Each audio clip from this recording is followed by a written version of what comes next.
Hey guys, welcome back to my channel. So the very first thing we're gonna do is take care of our skin, and today we're gonna use the Mustaev Whitening Joy mask. Now this is gonna be a brightening sheet mask. As you can tell, I had a really hard time getting this package open. And then we're just gonna pop this on. It looks really creepy. You kind of look like a ghost, like a weird shiny ghost, but these sheet masks are life. They work so good. And then you just want to leave that on for about 10 minutes. And then when you remove that, you're gonna see that it left all of that extra product onto your skin. So you want to rub it in first, which I didn't show, but then you just want to dab off all the excess. And you want to make sure to do this because everywhere that I didn't dab off the excess, it like crumbled up underneath the makeup. So you definitely want to get all of that excess off. And then as you could tell, my skin just had this natural glow afterwards. And then I'm going to use the Kat Von D Hydrating Primer. It's been my absolute favorite primer. I'm so stinking addicted to it. And then for foundation, I'm going to use the Wet n Wild Photo Focus Foundation in Creme Beige.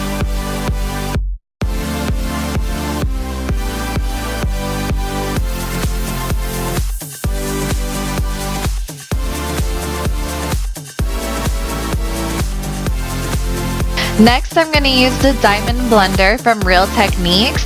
And actually, I'm not going to lie guys, for blending out foundation, it's great, but that was kind of the only thing I liked it for. Later on, when I blend out my concealer and I blend out my cream contour, I actually had a really hard time with it. So I don't know how I feel about this one. It might be more of a collector's piece. And then I'm going to start on my brows. I'm going to use the Anastasia Dipbrow in chocolate and in soft brown. Now that my hair is a darker color, I wanted to start using chocolate again so that my brows can have like the same ombre effect that my hair is having.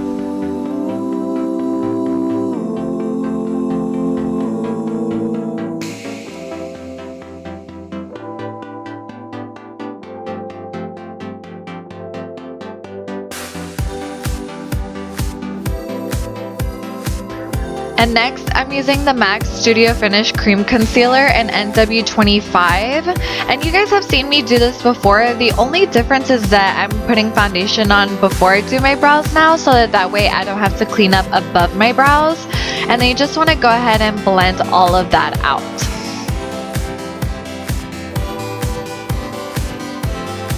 And then next, we're going to use the Morphe Brushes Single Eyeshadow in number 13, Deep Skin.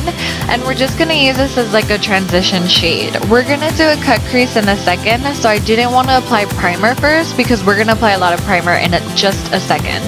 And then I use the color 43, which is Nature's Calling.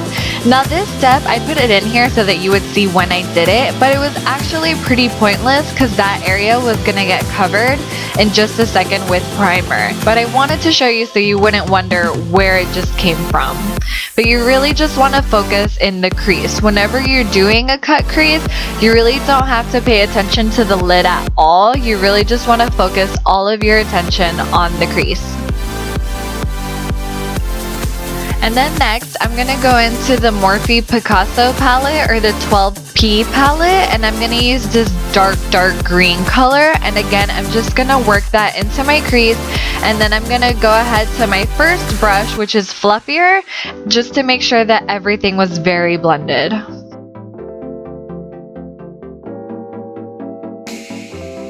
And now I'm going to use the Urban Decay Primer Potion in Eden and this really tiny brush from Real Techniques. This formula is perfect for cut creases because it's very liquidy at first, but then it dries to almost a complete powder finish. So it really is just perfect for cut creases.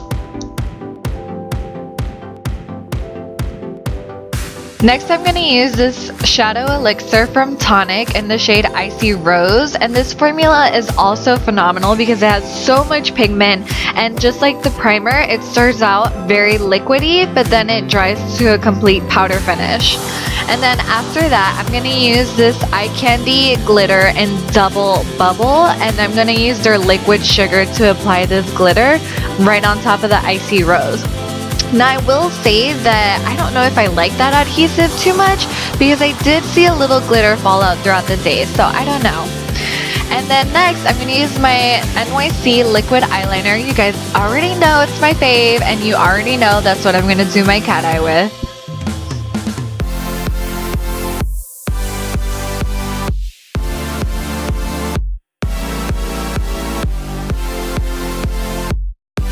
Next, I'm going to use some Sephora waterproof eye makeup remover and a Q-tip, and I'm just going to clean up underneath the eyes.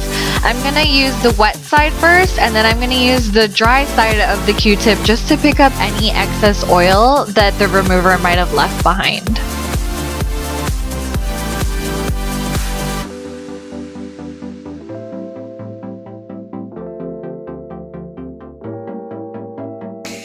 To conceal, I'm going to use the Maybelline Super Stay Better Skin Concealer in Light, and I'm going to apply this in an upside down triangle shape underneath my eyes, and then I'm going to also use it to highlight my forehead, my chin, and the bridge and tip of my nose.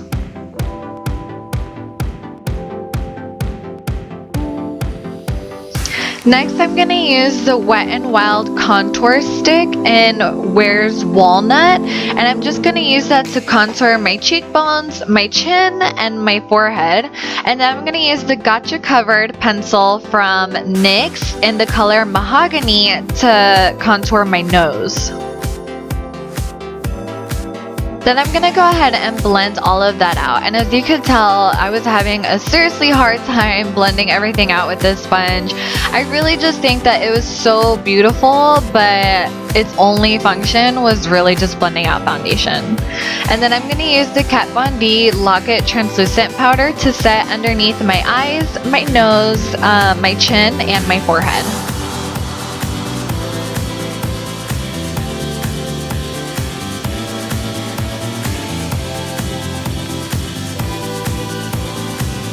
And then I'm going to use the Shade and Light Contour Palette from Kat Von D, and I'm going to use the shade all the way to the left to set all of those contoured areas, and I have been loving using the Jumbo Fan. And then after that, I'm going to get a cosmetic wedge with some more of that translucent powder to really line up that edge and let it bake for a few moments. And then I'm going to use the NYX Ombre Blush in Sweet Spring, and I remember dabbing this on and thinking in person that it was so pink and I looked like a clown, and now I'm like, oh, it's so pretty and natural. I was 100% overreacting.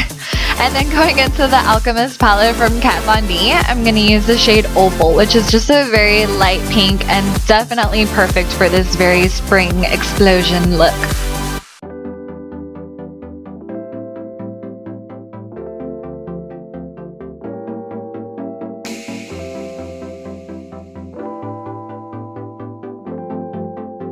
And then taking a smaller brush, I'm going to use that same shade to just highlight underneath our brow bone. And then after that, I'm going to use the NYX Jumbo Eye Pencil in Milk to do my waterline, which is very hard to do on camera. And then I'm going to go back into that Picasso palette with the dark green shade. And then with a flat liner brush, I'm really going to pack that in underneath the waterline. And then I'm going to use a pencil brush to go ahead and buff all of that out. And basically that just helps you not go overboard and not have a straight edge underneath and have more of a blended edge. And then after that, I'm going to go ahead and wipe away all of that excess powder. And then next, we're going to apply this Voluminous Superstar Mascara. And then for lips, we're going to use the Tonik Matte Lip in Lola. And then for lashes, I'm going to use the House of Lashes Siren Lashes. I don't have any clips of the rest of my process because I didn't realize that my camera just stopped recording. So I don't have my goodbye to you guys, any of my close-ups, anything. I'm so stinking sorry. But I really do hope that you guys enjoyed this look. I really hope that it's something that you guys will try. It has glitter, it's a cut crease, bright colors, everything. So I'll see you guys next time, and for now, enjoy this cute clip of me and my kitty charming. Bye!